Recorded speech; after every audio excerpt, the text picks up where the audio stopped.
I'm submerged in nostalgia, surrounded by friends I've known for 15 years or more.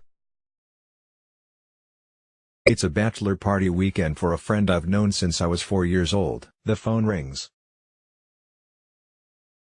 I answer to the voice of a tearful mother. "Mike, I think we're going to have to put Star down. She was our 13-year-old chocolate lab and wasn't doing well." My mom agreed to wait until the next day so I could say my goodbyes.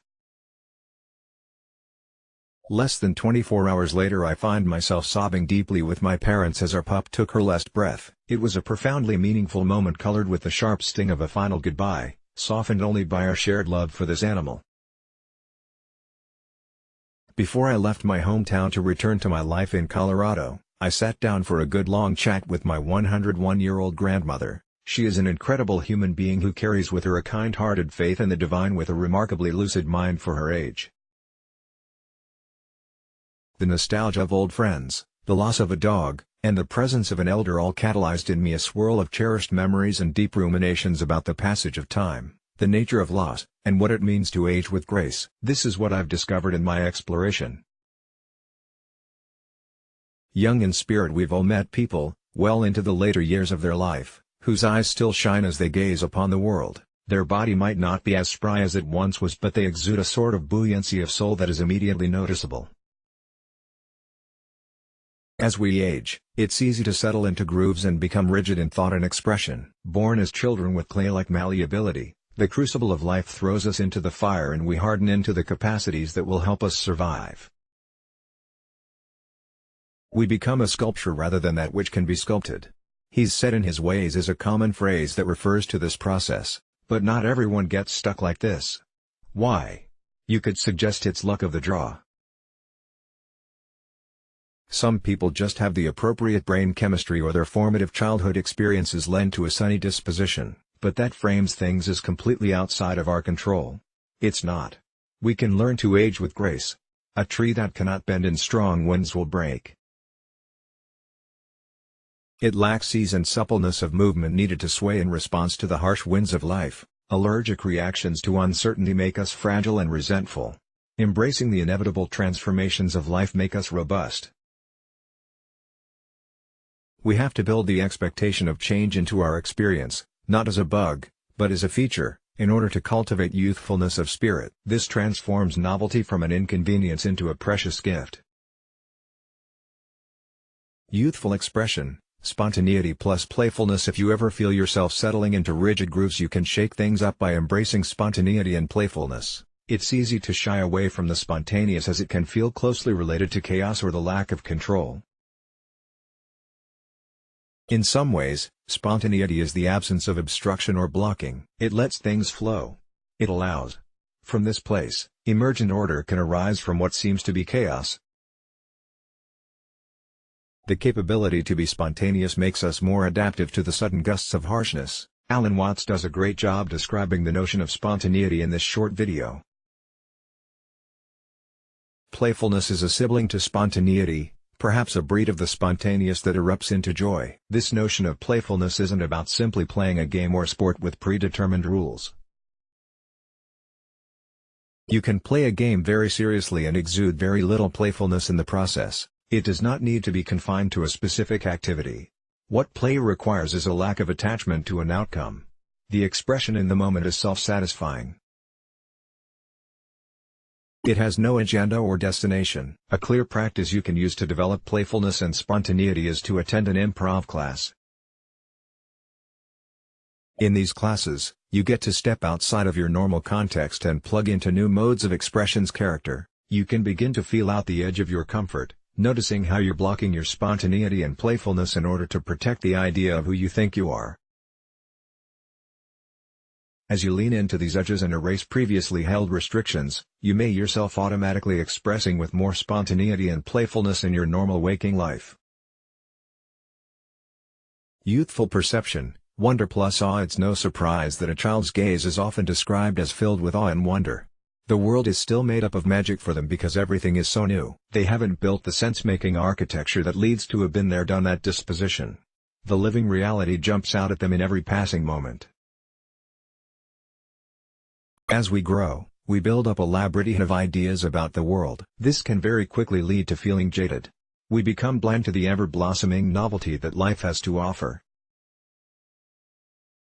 There is tremendous detail and beauty we can easily gloss over by unconsciously categorizing and sorting the stimuli we encounter. The kaleidoscope of perspective gets stuck. The shimmering jewel-filled reality becomes static, dry, and commonplace. But if we lean past the frameworks we've developed and leap into the direct hum and buzz of sensory experience, we can become awash in the vibrant spectacle of life. From this place, the mundane transforms into the magnificent. So how can you practically experience more awe and wonder in your life? Make time to absorb nature, attend to the tiny details in things, and contemplate all that had to happen for you to be sitting where you are right now. For instance, consider the cellular symphony that is occurring at this moment in your body. All of the chemical and biological processes that are unfolding below the level of your awareness. It is astonishing. Contemplate that as you begin to transform your perspectives and reactions, you can reduce dysfunctional fight or flight responses that boost cortisol in your system that accelerate aging. As we get better at getting out of chronic whirlpools of stress, we reduce our risk of heart disease, digestion issues, memory impairment, and a lot more. And this is where we can cross a bridge into examining the physical. We've explored some principles for cultivating youthfulness and spirit, and yes, these principles can support the health of our physical body, but we can take an even more direct approach to support optimal biological functioning. Youthful body, eating healthy and exercising regularly stand as canonical advice when it comes to longevity. This next section I'm going to take a more unconventional approach. Transforming a person's diet and exercise routine can be a massive undertaking requiring the rewiring of long-enduring habitual patterns. It's obviously not impossible and is absolutely worth the investment. The thing is, a lot of people fail at making the change. They encounter a lot of friction and very little grace. That's why what follows isn't a 30-day meal plan or workout regimen. It's something different. It's simplicity that lives on the other side of complexity. As I found myself swimming in this reflection on aging, a package came in the mail. The timing couldn't have been more perfect. It was from our friends at NeuroWare. They're the minds behind the groundbreaking Qualia supplement for cognitive enhancement. But this package contained something new. I had opened the seal and found a green and white bottle plastered with this quote from R. Buckminster Fuller on the back: "Never forget that if there weren't any need for you in all your uniqueness to be on this earth, you wouldn't be here in the first place." And never forget, no matter how overwhelming life's challenges and problems seem to be, that one person can make a difference in the world. In fact, it is always because of one person that all the changes that matter in the world come about. On the front were the bold letters Eternis. This product was designed for better aging. Curious to learn more, I started to dig into the nuance.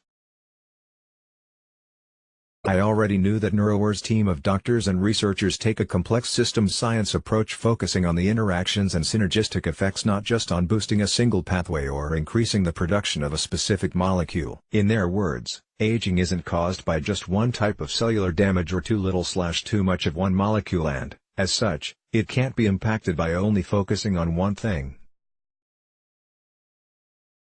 Better aging requires a complex systems science approach, targeting the interacting network of molecules, pathways, and processes that allow cells to perform at their best. And what they've created in Eternis is a minimum viable behavior change that can create massive healthy aging upside. It's not a major routine overhaul. It's one simple action. You just take a few pills in the morning and you begin incurring benefits like more restful sleep, increased energy levels, and better functioning cells. The last of which is so important. As we age, cells break down and don't have the same energy to do their jobs. When enough individual cells are aged, we tend to feel old and experience age-related health issues. Eternis was developed to comprehensively support better aging at the cellular level because, with more energy, your cells can do all the things they need to do for you to feel your best. I've started taking it and I'm already noticing the benefits, but we will all have different responses, so if this interests you at all, consider doing an experiment. You can try it right now for 50% off. There's also a 100-day guarantee where they'll refund you if it doesn't work for you. If you use the code EXISTENCE at checkout you save another 15%, and because we will receive a small commission, you help support High Existence to continue to create articles like this one. This isn't a random supplement recommendation to help us make some money. A world-class team and deep systems thinking went into creating this product. It's probably one of the highest leveraged choices you can make to support an aging more Gracey on the physical level, but please do your own research and see if it's right for you. Cycles, seasons, and life beyond death. We can exercise and eat healthy as many recommend to support longevity. We can cultivate playful, spontaneous expression as we gaze upon the world with awe and wonder. We can take a supplement to support numerous complex biological processes to increase cellular health. But no matter what we do, we are all inevitably headed to the same place, and accepting this is the final ingredient to aging with grace. As I was placing finishing touches on this article, I walked into my backyard and noticed the dark soil in the garden. It's spring here. The flowers are beginning to bloom and dead leaves are becoming fuel for the future. The change in seasons makes it obvious that life is cyclical. We are all a part of an unfolding that has been underway for an unimaginable length of time. This thing called nature, we are interdependent with it, not separate or isolated from it. We are not just an insignificant poor little me in a great big world. Each of us is genuinely unique and important, and all of us are emerging from the same process, of the same substrate, life itself. In that, we are united and we can begin to commune with a deeper we that is far more than just a collection of individuals. As a part of my grieving process when putting down my dog, I wrote a tribute that included this passage. I thank her for that final gift she gave me. The painful, yet beautiful moment of letting her go. And to do it in the company of the people who raised me, weaving our hearts together in the sharp pain of a vivid loss, a loss that reminds us of all that we've been given. And just as the leaves fall every autumn, someday I'll share Star's fate. Without affirming or denying an etheric realm where souls arrive after this life, I know I'll continue to live on. My heart will keep beating in the hearts of those I leave behind, and the me that is in union with the deeper we, will remain as vibrant and alive as ever. I don't need my body to last forever, but in the years I'm given, I hope to bring forth the spirit of playfulness and the eyes of wonder. I hope to age with grace and die in peace with my end, serving as a reminder of all we've been given. That is my wish for all of us. Let's block ads. Why?